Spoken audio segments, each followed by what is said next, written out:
అందరికీ నమస్కారము.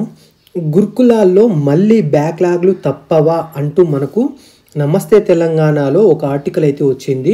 రిలింక్విష్మెంట్ పై తొలగని సందిగ్ధత, ఏ నిర్ణయము తీసుకొని ట్రిబ్, పూచీకత్తు లేకుండానే నియామకాలు, ఆందోళనలో మెరిట్ లిస్ట్ అభ్యర్థులు అంటూ ఈ ఆర్టికల్ చెప్తుందన్నమాట. ఈ వీడియో చూస్తున్న ప్రతి ఒక్కరూ లైక్ చేసి ఛానల్ని సబ్స్క్రైబ్ చేయగలుగుతారని కోరుకుంటున్నాను. సో ఆర్టికల్లో చూస్తే మనము గురుకులాల్లోని అన్ని కేటగిరీల పోస్టుల్లో మళ్ళీ బ్యాక్లాగ్లు ఏర్పడే పరిస్థితి కనబడుతుంది. దీనికి కారణం ఎవరంటే ట్రిబ్ చేపట్టిన పోస్టుల భర్తీ ప్రక్రియనే ప్రధాన కారణం అన్నమాట. రిలింక్విష్మెంట్పై ఇంకా ఎలాంటి నిర్ణయం తీసుకోకపోవడంతో తమకు తీరని అన్యాయం జరుగుతుందని మెరిట్ లిస్ట్ అభ్యర్థులు ఆందోళన వ్యక్తం చేస్తున్నారన్నమాట. ప్రభుత్వం వెంటనే స్పందించాలని డిమాండ్ చేస్తున్నారు. ఇప్పటికే పీజీటీ, స్కూల్ పీడీ, లైబ్రేరియన్ పోస్టులకు మెరిట్ జాబితాలను విడుదల చేసి సర్టిఫికేట్ల వెరిఫికేషన్ పూర్తి చేసిందనమాట.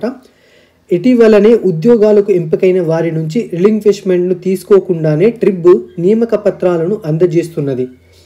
సో రిలింక్విష్మెంట్ ప్రకారం గురుకులాల్లోని పోస్టులకు ఎంపికైన అభ్యర్థులు దాదాపు 3 ఏళ్ల వరకు ఉద్యోగాన్ని వదిలిపోబోమని, ఒకవేళ అది జరిగితే 1,00,000 జరిమానా చెల్లిస్తామని, ఆ ఉద్యోగాన్ని మెరిట్ జాబితాలో ఉన్న తదుపరి అభ్యర్థికి ఇచ్చేందుకు అంగీకరిస్తూ ఒప్పంద పత్రాన్ని అందజేయాల్సి ఉంటుందన్నమాట. ఇది రిలింక్విష్మెంట్ అనమాట. కానీ ప్రస్తుతం అభ్యర్థుల నుంచి ఎలాంటి పూచీకత్తు లేకుండానే ట్రిబ్ ఈ ప్రక్రియను వేగవంతంగా పూర్తి చేస్తుండడం గమనార్హం అన్నమాట. పీజీటీ పోస్టులకు ఎంపికైన అభ్యర్థులు డిఎల్జేఎల్కు ఎంపికయ్యే ఛాన్స్ ఉన్నది. దీంతో అత్యధికులు పీజీటీని వదులుకొని జేఎల్ వైపు మొగ్గు చూపుతారు.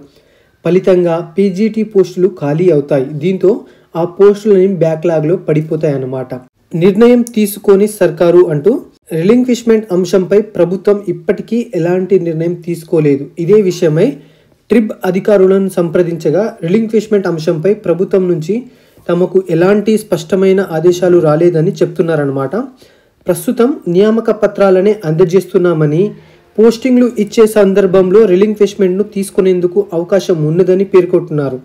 సో అభ్యర్థులు ఏం చెప్తున్నారంటే రిలింక్విష్మెంట్ తీసుకున్న తరువాతనే నియామక ప్రక్రియను చేపట్టాలని డిమాండ్ చేస్తున్నారన్నమాట. ప్రభుత్వం వెంటనే నిర్ణయం తీసుకొని తమకు న్యాయం చేయాలని, లేదంటే ఆందోళనను ఉధృతం చేస్తామని 1:2 మెరిట్ జాబితాలో ఉన్న అభ్యర్థులు హెచ్చరిస్తున్నారన్నమాట. సో ఇది ఫ్రెండ్స్, థ్యాంక్ యూ.